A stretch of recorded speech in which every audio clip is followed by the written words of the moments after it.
কৰিবলৈ আমি প্ৰক্ৰিয়া আৰম্ভ কৰিছোঁ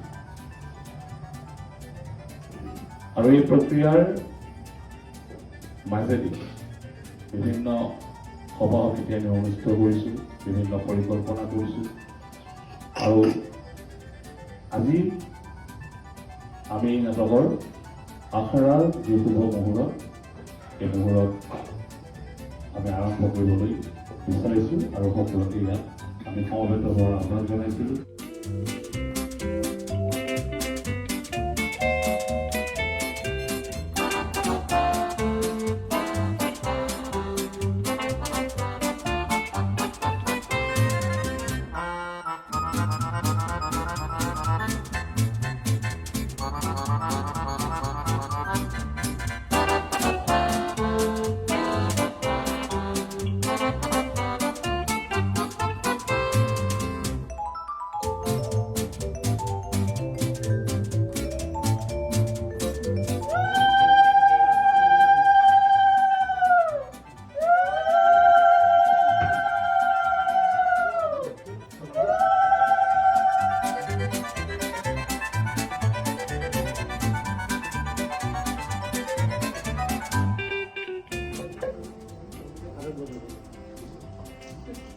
Next.